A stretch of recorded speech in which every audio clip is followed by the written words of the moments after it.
ನನಗೆ ಯಾವಾಗಲೂ ನಮ್ಮ ತಂದೆಯವರು ನೆನಪರೋ ಮುಖ ಹೇಗೆ ಅಂತಂದರೆ, ಬಹುಶಃ ಎಲ್ಲರ ಮನೇಲಿ ತಂದೆ ಅಂದ ತಕ್ಷಣ ಕುಟುಂಬದ ನೆನಪುಗಳು ಭಾಳ ಬರುತ್ತೆ. ಆದರೆ ನನ್ನ ತಂದೆ ಅಪ್ಪಾಜಿಯವರು ಬದುಕು ಹಾಗಲ್ಲ. ನನಗೆ ಬಾಲ್ಯದ ನೆನಪುಗಳಿಂದ ನೋಡಿದರೂ ಕೂಡ ಅವರು ಸದಾ ಅಂದರೆ ಅವ್ರ ಬಿರುಸಿನ ಚಟುವಟಿಕೆ, ರಾಜಕಾರಣ, ರೈತರು, ಬಡತನ, ಬದುಕು ಇವದನ್ನೇ ಮಾತುಗಳನ್ನ ಕೇಳ್ತಾ ಇದ್ದೆ. ಯಾಕೆಂದರೆ ಬಡ ಜನರ ಬಗ್ಗೆ ಅಷ್ಟೊಂದು ಕಳಕಳಿ ಇದ್ದಂಥ ಅಪ್ಪಾಜಿಯವ್ರ ಮಾತನ್ನು ನನಗೆ ಯಾವಾಗಲೂ ನೆನೆಸ್ಕೊಳ್ತಾ ಹೋದರೆ, ಬಹುಶಃ ಅವರು ನಾನು ಈಗಾಗಲೇ ಬಹುಶಃ ನಾವು ಕೂಡ ಮಕ್ಕಳು ಮೊಮ್ಮಕ್ಕಳನ್ನು ಕಂಡಿದ್ದೇವೆ. ಈಗಲೂ ಕೂಡ ಅವರು ಬಹುಶಃ ಈ ಬಡತನವನ್ನು ಹೋಗಿಸ್ಲಿಕ್ಕೆ ಏನು ಮಾಡಬೇಕು ಅಂಥೇಳಿ ಆಲೋಚನೆ ಮಾಡ್ತಾಯಿದ್ರು. ಅವರನ್ನು ಶಾಸಕರಾಗಿ ನೋಡಿದ್ದೇನೆ, ವಿರೋಧ ಪಕ್ಷದ ನಾಯಕರಾಗಿ ನೆನಪುಗಳು ನನಗೆ ಎಷ್ಟೊಂದು ಕಾಡ್ತಾ ಇರುತ್ತೆ. ಯಾವಾಗಲೂ ಅವ್ರ ಕೆಲಸಗಳು, ಅವರು ಓಡಾಟಗಳು, ಬಹುಶಃ ಮನೆಗೆ ಸಮಯನೇ ಕೊಡ್ತಾ ಇರಲಿಲ್ಲ ಅಪ್ಪಾಜಿ ಅಂತ ಅಂದ್ಕೊಳ್ತೇನೆ. ಆದರೆ ಸಮಯ ಕೊಡ್ತಿಲ್ಲ ಅಂದ್ರೂ ಕೂಡ ಅವರು ಮನಪೂರ್ತಿ ನಮ್ಮ 5 ಜನ ಮಕ್ಕಳು ಡೆವಲಪ್ಮೆಂಟು, ಮನೆಯಲ್ಲಿ ಮೈತ್ರ ಏನು ಮಾಡ್ತಿದ್ದಾಳೆ, ಈ ಥರ ಆಲೋಚನೆ ಮಾಡ್ತಾ ಇದ್ದಂಥ ಅವರ ಸ್ವಭಾವವನ್ನು ನೋಡಿದ್ದೇನೆ. ಹಾಗಾಗಿ ನಾನು ಅಂದ್ಕೊಳ್ತೇನೆ, ನನ್ನ ತಂದೆಯವರು ಸಂಪೂರ್ಣ ಅವರ ಬದುಕನ್ನು ರಾಜಕೀಯಕ್ಕೆ ಎಷ್ಟು ಮೀಸಲಿಟ್ಟಿದ್ರೋ ಹಾಗೆ ಕುಟುಂಬಕ್ಕೂ ಕೂಡ ಅಷ್ಟೇ ಅವರು ಸಮಯವನ್ನು ಕೊಟ್ಟಿದ್ದಾರೆ ಅಂತಲೇ ಹೇಳ್ತೀನಿ. ಯಾಕೆಂತಂದರೆ ಯಾವಾಗಲೂ ಕುಟುಂಬ ನಿರ್ವಹಣೆಗೆ ಪ್ರೆಸೆನ್ಸ್ ಪೂರ್ತಿ ಇರಬೇಕು ಅಂತ ಇಲ್ಲ ಅನ್ನೋದನ್ನು ಅಪ್ಪಾಜಿ ಸಾಬೀತು ಮಾಡಿಕೊಟ್ರು. ನಮಗೆ ಯಾವತ್ತೂ ಬಹುಶಃ ನಮಗೆ ಅಪ್ಪಾಜಿ ಸಮಯ ಕೊಡಲಿಲ್ಲ ಅಂಥೇಳಿ ನಮಗೇನೋ ಲಾಸ್ ಆಯಿತು ಅಂತ ಅಂದ್ಕೊಳ್ಳಲ್ಲ. ನಿಜವಾಗ್ಲೂ ಅವ್ರು ಸಮಾಜಕ್ಕೆ ಅಷ್ಟೊಂದು ಸಮಯ ಕೊಟ್ಟಿದ್ದು ಒಳ್ಳೆಯದಾಯಿತು ಅಂತೇಳಿ ಬಹಳಷ್ಟು ಅನ್ನಿಸ್ತಾ ಇರುತ್ತೆ. ಬಹುಶಃ ನಮ್ಮ ಬಾಲ್ಯ ಎಲ್ಲವನ್ನೂ ನೋಡಿದಾಗ ಅಮ್ಮ 5 ಜನ ಮಕ್ಕಳು ಅಮ್ಮ ಹೇಗೆ ನಿಭಾಯಿಸಿದ್ರು ಅಂತ ಅನಿಸುತ್ತೆ. ಯಾಕೆ ಅಂತಂದರೆ ಅಪ್ಪಾಜಿಯ ರಾಜಕೀಯ ಬದುಕಿಗೆ ಸಮಯವನ್ನು ಕೊಡಬೇಕು ಅನ್ನೋ ಒಂದು ಒಳ್ಳೆ ಮನಸ್ಸನ್ನು ಇಟ್ಕೊಂಡು ಅಂಥವ್ರು ಅಮ್ಮ. ಯಾವತ್ತೂ ಕೂಡ ಅವ್ರು ಎಷ್ಟೇ ಅವರು ಶ್ರಮ ಆದ್ರೂ ಕೂಡ ಅದು ಶ್ರಮ ಅಂತ ಯಾರ ಹತ್ರನೂ ತೋರಿಸ್ಕೊಳ್ದೇ ಇರೋ ಹಾಗೆ ಅವರು ನಮ್ಮನ್ನೆಲ್ಲರನ್ನು ನಡೆಸ್ಕೊಂಡು ಬಂದರು ಅಂತಲೂ ಈ ಸಂದರ್ಭದಲ್ಲಿ ಹೇಳಲಿಕ್ಕೆ ಇಚ್ಛೆ ಪಡ್ತೇನೆ. ಅಮ್ಮ ಮೈತ್ರ ದೇವಿ ಅಂತ ಏನು ಹೇಳ್ತೇವೆ, ಅಪ್ಪಾಜಿ ಬಾಯಲ್ಲಿ ಮೈತ್ರ ಅಂತ ಕೂತ್ಕೊಂಡು ಬರೋ ಆ ಒಂದು ನೆನಪುಗಳು ನಮಗೆ ಭಾಳ ಅನಿಸುತ್ತೆ. ಯಾಕೆ ಇದನ್ನು ನೆನಪು ಅಂತ ಹೇಳ್ತಾ ಇದ್ದೀನಿ ಅಂದರೆ, ಇವತ್ತು ಅಮ್ಮ ನಮ್ಮ ಜೊತೆ ಇಲ್ಲ. ಅಮ್ಮ ಇಲ್ಲ ಅನ್ನೋದನ್ನು ನಾವು 5 ಜನ ಮಕ್ಕಳುಗಳು, ವಿಶೇಷವಾಗಿ ನಾವು 3 ಜನ, ಪದ್ಮಕ್ಕ ಇರಲಿ, ಉಮಾ ಇರಲಿ, ನಾವು ಎಷ್ಟು ಅವರ ನಮ್ಮ ಒಂಟಿತನವನ್ನು, ಅಮ್ಮ ಇಲ್ಲದೇ ಇರೋ ಖಾಲಿತನವನ್ನು ಮಾತಾಡ್ಕೊಳ್ತಾ ಇರ್ತೇವೆ. ರಾಘವೇಂದ್ರ, ವಿಜಯೇಂದ್ರ ನಾವು ಮಾತಾಡ್ಕೊಳ್ತಾ ಇರ್ತೇವೆ. ಆದರೆ ಅಪ್ಪಾಜಿ ಯಾರ ಹತ್ರ ಮಾತಾಡ್ಕೊಳ್ತಾರೆ ಅಂತ ಒಂದು ಸರಿ ಎಲ್ಲೋ ಒಂದು ಕಡೆ ದುಃಖ ಆಗುತ್ತೆ. ಅಮ್ಮನ ಹಳೆಯ ನೆನಪುಗಳು, ಅವರ ತುಂಬ ಅಮ್ಮ ಒಳ್ಳೆ ಹಾಡುಗಾರದ ಭಾವಗೀತೆಗಳನ್ನು, ಭಕ್ತಿಗೀತೆಗಳನ್ನು ತುಂಬ ಚೆನ್ನಾಗಿ ಹೇಳ್ತಿದ್ರು. ಅದೆಲ್ಲವನ್ನೂ ಅಪ್ಪಾಜಿ ನೆನಪಿಸ್ಕೊಳ್ತಾ ಇರ್ತಾರೆ. ಆವಾಗ ಒಂದಷ್ಟು ಹಳೆ ಹಾಡುಗಳು, ಅದನ್ನೆಲ್ಲ ನಾವು ಬರವಣಿಗೆ, ಅಮ್ಮನ ಬರವಣಿಗೆ ತುಂಬ ಚೆನ್ನಾಗಿತ್ತು. ಅದನ್ನೆಲ್ಲ ತೋರಿಸಿದಾಗ ಯಾವುದು ಕಳಿಬೇಡ್ರಮ್ಮ, ತುಂಬ ಇದೊಂದು ಡಾಕ್ಯುಮೆಂಟ್ ಮಾಡಿಡಿ ಅಂತ ಹೇಳ್ತಾರೆ. ಅವರು ಕಣ್ಣೆಲ್ಲೋ ಒಂದು ಕಡೆ ಒಂದು ರೀತಿ ನೆನಪುಗಳನ್ನು ತಿರುಗಿ ಹಾಕ್ಕೊಳ್ತಾ ಹೋಗುತ್ತೆ. ಮುಖದಲ್ಲೆಲ್ಲೋ ಒಂದಷ್ಟು ನೋವುಗಳು ಕಾಡುತ್ತೆ. ಹೀಗೆ ಬಹುಶಃ ಅವರು ರಾಜಕಾರಣಿಯಾಗೇ ನೋಡಿ ಬಂದಂಥ ನಮಗೆ ಅಪ್ಪಾಜಿಯವರ ಈ ಒಂದು ಇಳಿಯ ವಯಸ್ಸಿನಲ್ಲಿ ಅಮ್ಮನ ಒಂದು ಪ್ರೆಸೆನ್ಸ್ ಬಹಳ ಅವಶ್ಯಕತೆ ಇತ್ತು ಅವ್ರಿಗೆ ಅಂತ ಅಂದ್ಕೊಳ್ತೇನೆ.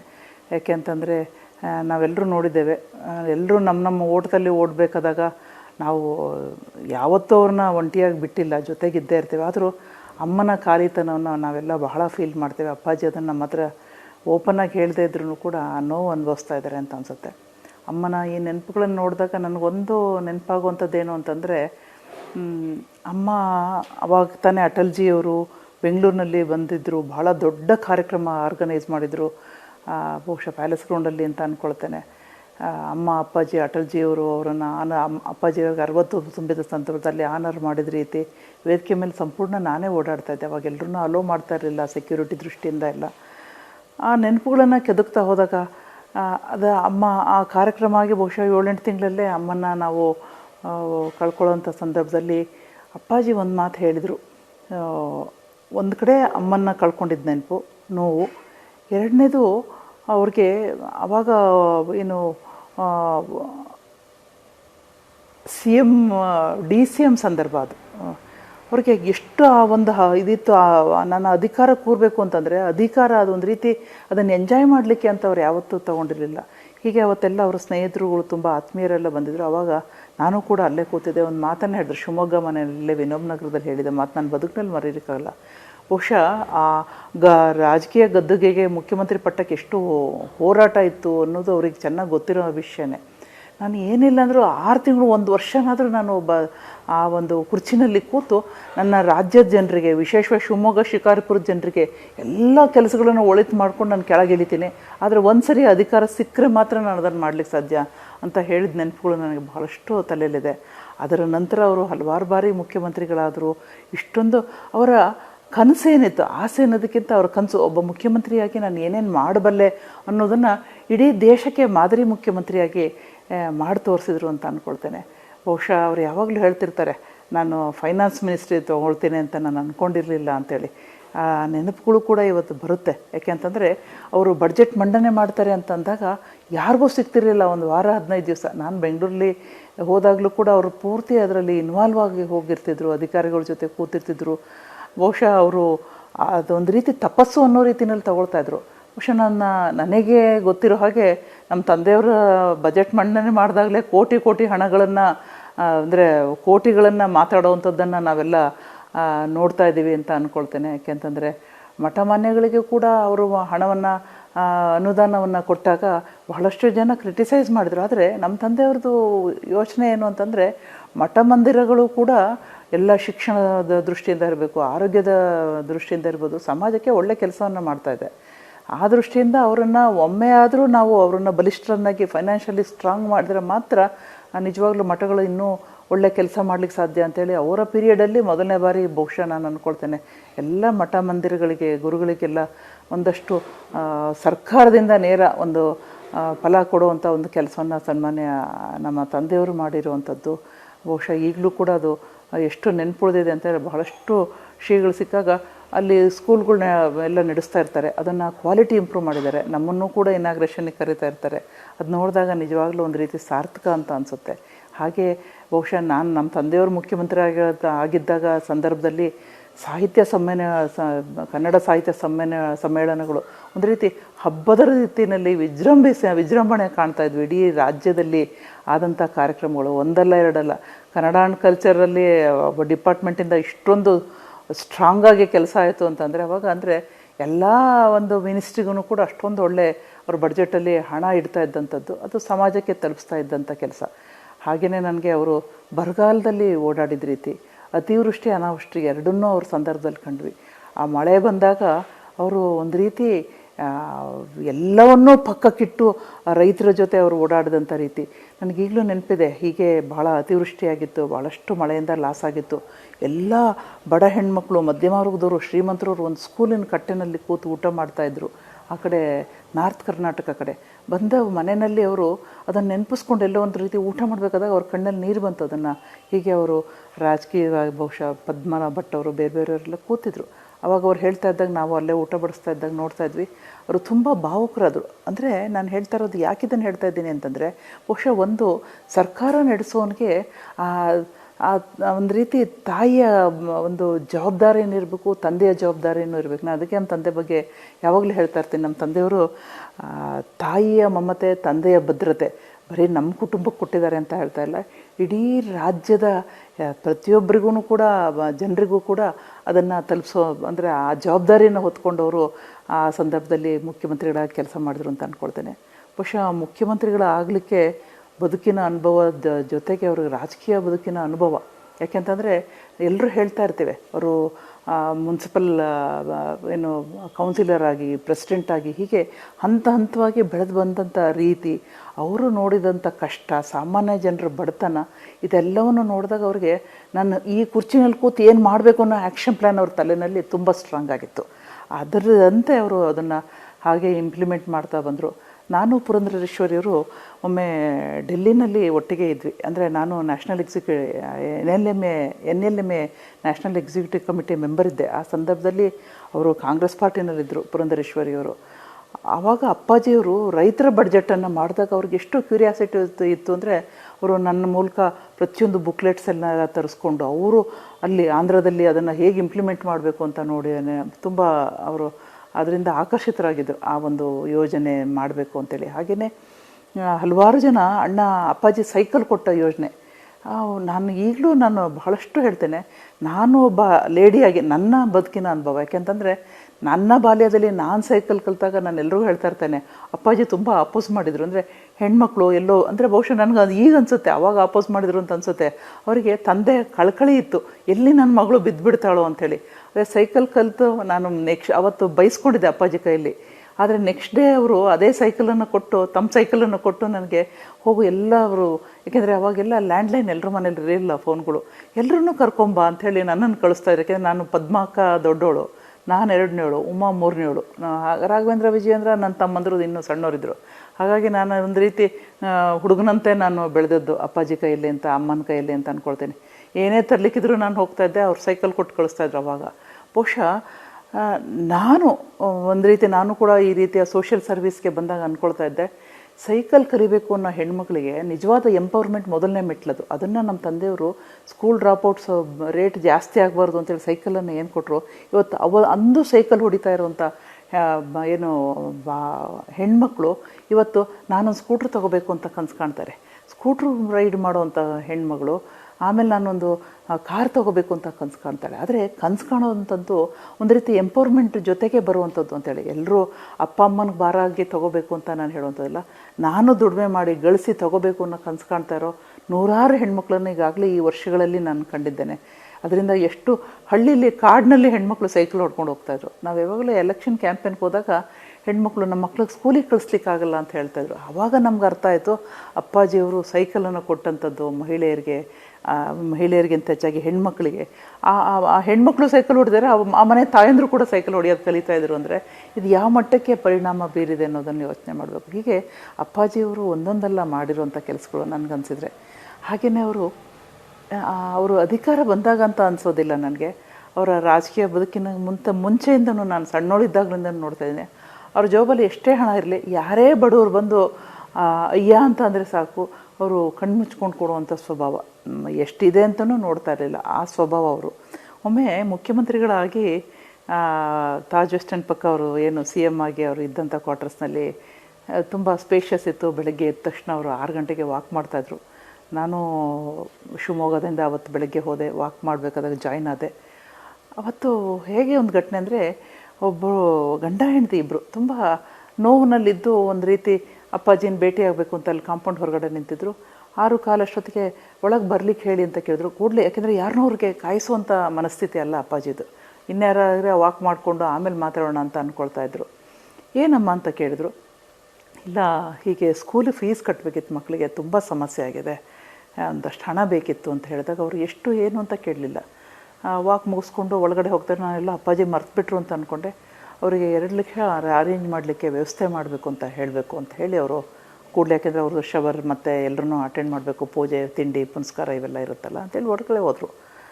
ಅಲ್ಲೊಂದು ಪದ್ಧತಿ ಏನಿತ್ತು ಅಂದರೆ, ಯಾರೇ ಆದ ರೀತಿ ಬಂದರೂ ಒಂದು ಲೆಡ್ಜರು ಅದರಲ್ಲಿ ಮೆನ್ಷನ್ ಮಾಡ್ತಾಯಿದ್ರು. ಅಲ್ಲಿ ಯಾರು ನಮ್ಮ ತಂದೆ ಅದಕ್ಕಾಗಿ ಅಪಾಯಿಂಟ್ ಮಾಡಿದ್ದಂಥ ಒಂದು ವ್ಯವಸ್ಥೆ ಇತ್ತಲ್ಲಿ. 2 ಲಕ್ಷ ಕೊಡಲಿಕ್ಕೆ ಹೇಳಿದರು ಅಂತ ಹೇಳಿದ ತಕ್ಷಣ ಹೀಗೆ ಕೊಡ್ತಿದ್ದಾಗೆ ಅದು 1 ನಿಮಿಷ ಕೂತಿರಿ, 10 ನಿಮಿಷ ಕಾಫಿ ಟೀ ಬರುತ್ತೆ ಅಂತೇಳಿ ವ್ಯವಸ್ಥೆ ಮಾಡಲಿಕ್ಕೆ ಅಂತೇಳಿ ಒಳಗಡೆ ಹೋಗಿದ್ದೀನಿ. ಗಂಡ ಹೆಂಡತಿ 1 ನಿಮಿಷದಲ್ಲಿ ಅವರು ವ್ಯಾನಿಷ್, ಅವರು ಅಲ್ಲಿ ಇರಲಿಲ್ಲ.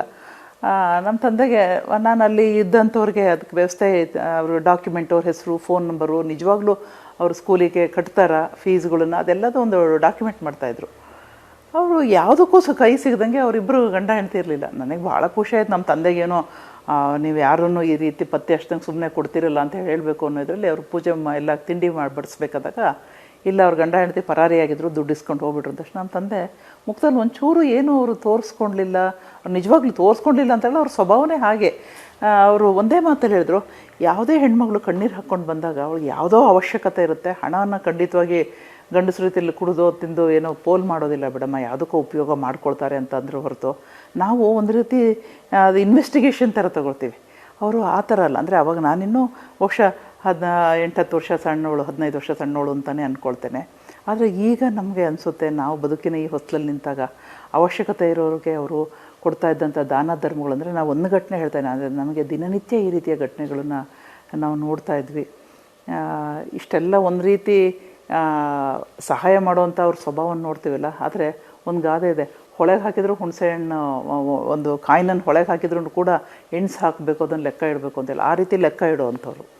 ಅಮ್ಮ ಯಾವುದೇ ಯಾಕೆಂದರೆ ಅಪ್ಪಾಜಿ ಈ ರೀತಿ ಹೊರಗಡೆ ಹೋಗಿ ತಿಂಗಳಿಗೆ ಒಂದ್ಸರಿ ಮನೆಗೆ ಬರ್ತಾಯಿದ್ದನ್ನು ನೋಡ್ತಾಯಿದ್ವಿ. ಪ್ರತಿಯೊಂದು ಅವ್ರು ಲೆಕ್ಕ ಬರಿತಾ ಇದ್ದಿದ್ದ ರೀತಿ ಅಮ್ಮ ಎಲ್ಲ ಪಾಪ ಗದ್ದೆಯಿಂದ ಬಟವಾಡಿ ಮಾಡೋದು ಅಂತ, ಬಟವಾಡಿ ಅಂತ ಹೇಳ್ತಾಯಿದ್ವಿ, ಶನಿವಾರ ಪ್ರತಿ ಸ್ಯಾಟರ್ಡೇಯಲ್ಲಿ ಸಂತೆ. ಅದನ್ನು ಲೆಕ್ಕ ಬರಿತಾ ಇದ್ದ ರೀತಿಯನ್ನು ತಿಂಗಳಿಗೆ ಒಂದ್ಸರಿ ಬಂದು 4 ವಾರದ್ದು ಎಷ್ಟು ಜನ ಲೇಬರ್ಸ್ ಬಂದಿದ್ದರು, ಹೇಗಾಯಿತು, ಎಷ್ಟು ಪರ್ ಹೆಡ್ ಕೊಟ್ಟರು, ಅದರಲ್ಲಿ ಏನು ಸುಳ್ಳು ಹೇಳಿದ್ದಾರೆ ಲೇಬರ್ಸು, ಪ್ರತಿಯೊಂದು ಪತ್ತೆ ಹಚ್ತಾಯಿದ್ರು. ಅವ್ರಿಗೆ ಬಂದು ನಮ್ಮ ಗದ್ದೆಗೆ ಹೋಗ್ತಾ ಇದ್ದಂಥ ರೀತಿ ನೋಡಿಬಿಟ್ರೆ ಇವರು ರಾಜಕಾರಣಿನೋ ರೈತರು ಒಂದು ಗೊತ್ತಾಗ್ತಿರಲ್ಲ. ಗದ್ದೆಗೆ ಹೋಗ್ಬಿಟ್ರೆ ಎಲ್ಲದನ್ನೂ ಮರೆತು ಅಲ್ಲಿ ಕೂತ್ಬಿಡ್ತಿರು. ಅವ್ರಿಗೆ ಊಟದ ಬಗ್ಗೆ, ಅವರು ಸ್ನಾನ, ಶೇವಿಂಗು ಯಾವುದೂ ತಲೆ ಕೆಡಿಸ್ಕೋತಿಲ್ಲ. 4-5 ದಿವಸ ಗದ್ದೆನಲ್ಲಿ ಅವ್ರು ಕೂತ್ಬಿಡ್ತಿರು. ಹಾಗೆ ಅವರು ಕೆಲಸ ತೆಗಿತಾ ಇದ್ರ ಜೊತೆಗೆ ಅವ್ರಿಗೆ ಹೊಸ ಹೊಸ ಆಲೋಚನೆಗಳು ಅಲ್ಲಿ ಬರ್ತಾಯಿತ್ತು ಕಾಣುತ್ತೆ. ಹಗಲು ರಾತ್ರಿ ಅಲ್ಲಿ ಮಲಗಿದ್ದು ನೋಡ್ತಿದ್ವಿ. ಈಗಿನ ವ್ಯವಸ್ಥೆ ರೀತಿ ಅಲ್ಲ. ಅಲ್ಲೊಂದು ಸಣ್ಣ ಲೇಬರ್ಸ್ ಕ್ವಾರ್ಟರ್ಸ್ ಇದ್ದರೆ ಅವ್ರೇನು ತಲೆ ಕೊಡ್ತಾರೆ, ಅವ್ರು ಏನು ಕಾಫಿ ಟೀ ಕೊಡ್ತಾರೆ, ನಾವು ಮನೆಯಿಂದ ಊಟ ಕಳಿಸ್ತಾ ಇದ್ದರು, ಎಷ್ಟೊತ್ತಿಗೆ ತಲುಪ್ತಾ ಇತ್ತೋ ಊಟ ತಿಂಡಿ ಯಾವುದೂ ನೋಡ್ತಿರ್ಲಿಲ್ಲ. ಹಾಗೆ ಕೂತ್ಕೊಂಡವರು ಗದ್ದೆನಲ್ಲಿ ಅದು ಭತ್ತ ಕಟಾವಿಗೆ ಬಂದಂಥ ಸಂದರ್ಭದಲ್ಲಿ ಹೂರ್ತಾ ಇದ್ದ ರೀತಿ. ನಾವು 4 ಕಿಲೋಮೀಟ್ರ್ ನಡ್ಕೊಂಡು ಹೋಗ್ತಾಯಿದ್ವಿ. ಈಗಿನ ಮಕ್ಕಳಿಗೆ 4 ಕಿಲೋಮೀಟ್ರ್ ಬಹುಶಃ ನಾವು 8-9 ವಯಸ್ಸಿನ ಮಕ್ಕಳಿಗೆ ನಾವು 4 ಕಿಲೋಮೀಟ್ರ್ ನಡೆಸ್ತೇವೋ ಇಲ್ಲೋ ಗೊತ್ತಿಲ್ಲ. ನಾವು ಹೋಗ್ತಿದ್ವಿ. ಅಪ್ಪಾಜಿಗೆ ಎಷ್ಟೇ ಜನ ಲೇಬರ್ಸ್ ಬಂದು ಊಟ ತೊಗೊಂಡು ಹೋಗ್ತಾಯಿದ್ರು. ನಾವು ಒಂದು ರೀತಿ ಖುಷಿನಲ್ಲಿ ಒಂದೊಂದು ಸರಿ ಗದ್ದೆಗೆ ಹೋಗ್ತಾಯಿದ್ವಿ. ಅವಾಗ ನಮ್ಮ ತಂದೆಯವರು ಅಲ್ಲೊಂದು ನಿಂಬೆ ಗಿಡ ಇದ್ದರೆ ಈಗಲೂ ಅಷ್ಟೇ ಅವ್ರಿಗೆ ನಿಂಬೆಹಣ್ಣು ಅಂದರೆ ಯಾವಾಗಲೂ ಹೇಳ್ತಾ ಇರ್ತಾರೆ. ಅವ್ರು ನಿಂಬೆಹಣ್ಣು ಮಾರಾಟ ಮಾಡ್ತಿದ್ದ ರೀತಿ ಅವ್ರು ಅದನ್ನು ಆಸ್ವಾದಿಸ್ತಿದ್ರು. ಅಲ್ಲಿ 100 ನಿಂಬೆಹಣ್ಣಿನ ಗಿಡ ಇದ್ದರೆ ಅಲ್ಲಿ ಕೆಳಗಡೆ ಉದುರಿ ಬಿದ್ದಿದೆ, ಎಲ್ಲರೂ ಒಂದೊಂದು ಬ್ಯಾಗ್ ಕೊಟ್ಟು ಎಲ್ಲ ಆರಿಸ್ಕೊಂಬನ್ನಿ ಹೋಗಿ ಅಂತ ಹೇಳ್ತಾರೆ. ನಾವು 5 ಜನ ಹೀಗೆ ಆರಿಸ್ಕೊಂಬಂದರೆ ಅರ್ಧ ದಿವಸದ ಲೇಬರ್ ಕೆಲಸ ನೀವು ಅರ್ಧ ಗಂಟೆಯಲ್ಲಿ ಮಾಡಿದಿರಿ ಅಂತ ಹೇಳ್ತದೆ. ಅಂದರೆ ಅವ್ರಿಗೆ ಅದು ಕೂಡ ಪ್ರತಿಯೊಂದೂ ಕೂಡ ಲೆಕ್ಕ ಹಾಕುವಂಥದ್ದು ಗೊತ್ತು. ಹಾಗೆ ಬಡವ್ರಿಗೆ ಕೊಡ್ತಾರೆ ಅಂದ ತಕ್ಷಣ ದ್ವಂದ್ವವನ್ನು ಅವ್ರು ಯಾವತ್ತೂ ಮಾಡಿದ್ದು ನೋಡಲಿಲ್ಲ. ಹೀಗೆ ಅವರು ಬದುಕು ಒಂದು ರೀತಿ ಭಾಳ ಶಿಸ್ತನ್ನು ನೋಡ್ತೇವೆ. ಈಗಿನ ದಿನಗಳಲ್ಲಿ ನೋಡಿ, ಎಲ್ಲೋ ಮಕ್ಳುಗಳು ಲೈಟ್ ಹಾಕ್ತಾರೆ ಅಂದರೆ ಅದು ಆನ್ ಮಾಡೋದು ಗೊತ್ತಿಲ್ಲ, ಅನ್ನೆಸರಿ ಫ್ಯಾನ್ ಹಾಕ್ತಾರೆ, ಅನ್ನೆಸರಿ AC ಹಾಕ್ತಾರೆ. ಅಂದರೆ ಅವರು ಕೆಲಸ ಮುಗಿದು ಅಲ್ಲಿಂದ ಹೋಗ್ತಾರೆ ಅಂದರೆ ಅದನ್ನು ಆಫ್ ಮಾಡಬೇಕು ಅಂತ ಅಂದರೆ ಏನೋ ಒಂದು ರೀತಿಯಲ್ಲಿ ನೋಡುವಂಥ ಯಂಗರ್ ಜನ್ರೇಷನ್ ನೋಡೋಂಥ ಕಾಲದಲ್ಲಿ ಅವರು ಈಗಲೂ ಅಷ್ಟೇ. ಅವರು ಬೆಡ್ರೂಮ್ನಿಂದ ಬರ್ತಾರೆ ಅಂದರೆ ಅವ್ರ ಪಂಚೆನ ಕ್ಲೀನಾಗಿ ಮಡಚಿ ಹಾಕುವಂಥದ್ದು, ಬೆಡ್ ಸ್ಪ್ರೆಡನ್ನು ಮಡಚಿ ಇಡುವಂಥದ್ದು, ಲೈಟ್ಸನ್ನು ಆಫ್ ಮಾಡುವಂಥದ್ದು. ಅವ್ರು ಡೈನಿಂಗ್ ಹಾಲಿಂದ ಊಟ ಮುಗಿಸ್ಕೊಂಡು ಹೋಗ್ತಾರೆ ಅಂದರೆ ಲೈಟ್ ಆಫ್ ಮಾಡಿ ಹೊರಡ್ತಾರೆ ಹೊರಗಡೆ. ಹೀಗೆ ಅವರಿಗೆ ಪ್ರಕೃತಿನ ಉಳಿಸುವಂಥದ್ದು ಭಾಳ ನಮಗೆ ಕಲಿಸ್ಕೊಟ್ಟಿರುವಂಥದ್ದು. ಬಹುಶಃ ಅಪ್ಪನ ಬದುಕಿನ ಬಗ್ಗೆ ಒಂದಲ್ಲ ಎರಡಲ್ಲ ಹೇಳ್ತಾ ಹೋದರೆ, ಕೋವಿಡ್ ಟೈಮ್ನಲ್ಲೂ ಅಷ್ಟೇ ನಾನು ಹೇಗೆ ಅತಿವೃಷ್ಟಿ ಅನಾವೃಷ್ಟಿ ಸಂದರ್ಭದಲ್ಲಿ ಬರಗಾಲದಲ್ಲಿ ಅವರು ಸಂಕಟಪಟ್ಟಂಥದ್ದು ಇದನ್ನೆಲ್ಲ ಹೇಳ್ತೀನಿ. ಹಾಗೆ ಕೋವಿಡ್ ಟೈಮ್ನಲ್ಲೂ ಅಷ್ಟೇ ಅವರು ಎಷ್ಟರ ಮಟ್ಟಿಗೆ ಅಲರ್ಟ್ ಆಗಿರ್ತಿದ್ರು ಅಂತಂದರೆ, ಪ್ರತಿಯೊಬ್ಬ ಆ ಟೈಮಲ್ಲಿ ಏನು ಜೀವ ಉಳಿಸ್ದಂಥವ್ರು ಎಷ್ಟು ಜನರು ಬಂದು ಈಗಲೂ ಪಾಪ ನಮ್ಮ ತಂದೆ ಕಾಲಿಗೆ ಬೀಳಬೇಕು, ನಮಗೆ ಅವ್ರು ಥ್ಯಾಂಕ್ಸ್ ಹೇಳ್ತಾ ಇರ್ತಾರೆ. ಯಾಕೆಂದರೆ ನಮಗೆ ಫೋನ್ಗಳು ಬರ್ತಾಯಿತ್ತು. ಬಹುಶಃ ಲೈಫ್ ಎಡ್ಜಲ್ಲಿದ್ದೀವಿ ನಾವು ಅಷ್ಟು ಆತಂಕದಲ್ಲಿದ್ದಂಥ ವಯಸ್ಸಾದಂಥವ್ರಿಗೆ ಹಾಸ್ಪಿಟ್ಲಲ್ಲಿ ಕಾಟ್ಗಳು ಸಿಗ್ತಾ ಇರಲಿಲ್ಲ. ಪ್ರೈವೇಟ್ ಇರ್ಬೋದು, ಗೌರ್ಮೆಂಟ್ ಸೆಕ್ಟರ್ಲಿರ್ಬೋದು. ಅಂದರೆ ನಮ್ಮ ಲೆವೆಲ್ನಲ್ಲಿ ನಮ್ಮ ತಂದೆ ಮೂಲಕ ಮಾಡಿಸಿದಂಥ ಹೆಲ್ಪ್ಗಳನ್ನು ನಾವು ನೋಡಿ ಇಷ್ಟು ಹೇಳ್ತೇವೆ. ಜೀವ ಉಳಿಸ್ಕೊಂಡು ಹೊರಗಡೆ ಬಂದಾಗ ಅಂತೂ ನಮ್ಮ ಜೀವ ಉಳಿಸಿದ್ರಿ ನಿಮ್ಮ ಮೂಲಕ ಅಂತ ಹೇಳಿದಂಥದ್ದು ನೆನಪುಗಳು ಬರುತ್ತೆ. ಆದರೆ ಟೈಮ್ಲಿ ಅದು ಎಲ್ಲ ಇಡೀ ರಾಜ್ಯದಲ್ಲಿ ಬೇಕಾದಂಥ ಕೋವಿಡ್ ವ್ಯಾಕ್ಸಿನೇಷನ್ನು ಇದೆಲ್ಲದಕ್ಕೂ ಕೂಡ ತಲೆ ಕೆಡಿಸ್ಕೊಂಡು ಮಿನಿಸ್ಟ್ರಿ ಎಲ್ಲ ಇವ್ರನ್ನೆಲ್ಲ ಕೂರ್ತಾ ಇದ್ದಂಥ ಮೀಟಿಂಗ್ಗಳನ್ನು ನೋಡ್ತಾ ಇದ್ದಾಗ ನಾನು ಅಂದ್ಕೊಳ್ತೇನೆ, ಬಹುಶಃ ಒಬ್ಬ ಜವಾಬ್ದಾರಿಯುತ ಮುಖ್ಯಮಂತ್ರಿಗಳಂದರೆ ಹೀಗಿರಬೇಕು ಅಂತ ಅಂದ್ಕೊಳ್ತೇನೆ. ಈಗಲೂ ಅಂದ್ಕೊಳ್ತೇನೆ, ನನಗನ್ಸುವಂಥದ್ದು ಬಹುಶಃ ಇವತ್ತಿಲ್ಲಿ ಹೇಳಬೇಕೋ ಇಲ್ಲೋ ಗೊತ್ತಿಲ್ಲ, ಒಬ್ಬೊಬ್ಬ ಮುಖ್ಯಮಂತ್ರಿ ಅವರವರ ಜಿಲ್ಲೆಗಳನ್ನು ಇವತ್ತು ನಮ್ಮ ತಂದೆಯವರು ಏನು ಅಭಿವೃದ್ಧಿ ಮಾಡಿದ್ದಾರೆ ಆ ರೀತಿ ಕೆಲಸ ಮಾಡಿದರೆ ಇಡೀ ಶಿವಮೊಗ್ಗ ಅಷ್ಟೇ ಅಲ್ಲ, ಕರ್ನಾಟಕನೇ ಸಂಪೂರ್ಣ ಬಹುಶಃ ಒಂದೊಂದು ಸಿಂಗ್ಪುರ ಆಗ್ತಾಯಿತ್ತು ಅಂತ ಅನಿಸುತ್ತೆ. ಬಹುಶಃ ಮುಂದಿನ ದಿನಗಳೆಲ್ಲ ಒಂದೊಂದು ಜಿಲ್ಲೆ ಒಂದೊಂದು ಹೆಮ್ಮೆ ಎಲ್ಲಿ ಮುಖ್ಯಮಂತ್ರಿಗಳಿದ್ದಾರೆ ಅಂತಂದರೆ ಅದು ಖಂಡಿತವಾಗಿ ಆಗಲೇಬೇಕಾದಂಥ ಕೆಲಸ ಅಂತ ನಾನು ಈ ಸಂದರ್ಭದಲ್ಲಿ ಹೇಳಲಿಕ್ಕೆ ಇಚ್ಛೆಪಡ್ತೇನೆ. ಎಲ್ರಿಗೂ ಅನಿಸುತ್ತೆ ಯಾವಾಗಲೂ ದೇವ್ರ ಪೂಜೆ ಪುನಸ್ಕಾರ ಯಾಕೆ ಜಾಸ್ತಿ ಮಾಡ್ತಾರೆ ಅಂತ ನಾವು ಅಂದ್ಕೊಳ್ತಾ ಇರ್ತೀವಿ ನಮ್ಮ ಕೆಲಸದ ಬರೋದ್ರಲ್ಲಿ. ಆದರೆ ನಮ್ಮ ತಂದೆಯವ್ರನ್ನ ನೋಡಿ ಕಲ್ತಿದ್ದೇನು ಅಂತಂದರೆ ನಾವೆಲ್ಲ ಅವರ ದೈವ ಭಕ್ತಿನೇ ಬಹುಶಃ ಅವ್ರಿಗೆ ಒಂದು ಎನರ್ಜಿ ಆಗಿತ್ತು ಅಂತ ಅಂದ್ಕೊಳ್ತೇನೆ. ಅದೇ ಅವ್ರದ್ದು ಒಂದು ದೊಡ್ಡ ಶಕ್ತಿ ಆಗಿತ್ತು ಅಂತ ಅಂದ್ಕೊಳ್ತೇನೆ. ಪೂಜೆ ಪುನಸ್ಕಾರ ದೇವಾಲಯದ ಭೇಟಿಗಳು ಅವ್ರನ್ನ ಕೆಲಸ ಮಾಡಲಿಕ್ಕೆ ಇನ್ನಷ್ಟು ಇನ್ಸ್ಪಿರೇಷನ್ ಕೊಡ್ತಾಯಿತ್ತು ಅಂತ ನನಗನ್ಸುವಂಥದ್ದು. ಅವರು ಒಂದು ಕಡೆ ಇದನ್ನು ನೋಡಿದ್ರೆ ಅವ್ರ ಶಿಸ್ತನ್ನು ನೋಡಿದ್ರೆ, ಎರಡನೇದು ನನಗೆ ಯಾವಾಗಲೂ ಅನಿಸುವಂಥದ್ದು ಅವರು ಟೈಮ್ ಮ್ಯಾನೇಜ್ಮೆಂಟು. ಅವ್ರು ಇವತ್ತು 84 ಮುಗಿದು 85ರಲ್ಲಿ ಇದ್ದಾರೆ ಅಂತ ಅಂದ್ಕೊಳ್ತೇನೆ. ಯಾವುದೇ ಕಾರ್ಯಕ್ರಮಕ್ಕೆ ಇನ್ವೈಟ್ ಮಾಡಿದ್ರು ಕೂಡ ಯಾರೇ ಇನ್ವೈಟ್ ಮಾಡಲಿ 10 ಗಂಟೆಗೆ ಅಂದರೆ 10 ಗಂಟೆ ಅವರು 9:45ಗೆ ರೆಡಿಯಾಗಿ ಹೊರಡೋಣ ಅಂತ ಹೇಳ್ತಾರೆ. ಅಲ್ಲಿ ಇನ್ನೂ ಜನ ಸೇರಿಲ್ಲ ಅಂತಂದರೆ ಪರವಾಗಿಲ್ಲ, ಜನ ಬರ್ತಾರೆ, ಆದರೆ ಎಲ್ಲರ ಹತ್ರ ಮಾತಾಡ್ತಾ ಕೂತಂಗಾಗುತ್ತೆ. ಹೋಗೋಣ ಅಂತೇಳಿ ಹೊರಟೇ ಬಿಡ್ತಾರೆ ಅವರು. ಅಂದರೆ ಎಲ್ಲಿ ಸಮಯನ ಮ್ಯಾನೇಜ್ ಮಾಡೋದಿಲ್ಲ ಅಂಥವ್ರದ್ದು ಬದುಕಿನಲ್ಲಿ ಸಕ್ಸಸ್ ಆಗ್ಲಿಕ್ಕೆ ಸಾಧ್ಯನೇ ಇಲ್ಲ ಅಂಥೇಳಿ ನನಗನ್ಸುವಂಥದ್ದು. ಅಪ್ಪಾಜಿ ನೋಡಿ ಅದು ಎಲ್ರಿಗೂ, ಬಹುಶಃ ನಮ್ಮ ಮನೆಯಲ್ಲಿ ನಮಗೆಲ್ರಿಗೂ ಆ ಸ್ವಭಾವ ಬಂದುಬಿಟ್ಟಿದೆ ಅಂತ ಅಂದ್ಕೊಳ್ತೇನೆ.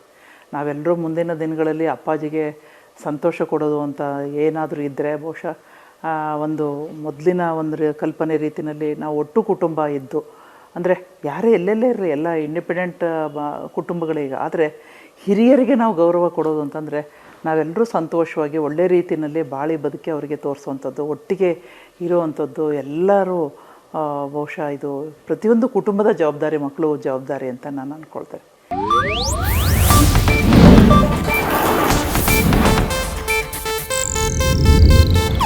ಇದು ಏಷ್ಯಾನೆಟ್ ನ್ಯೂಸ್ ನೆಟ್ವರ್ಕ್ ಪ್ರಸ್ತುತಿ.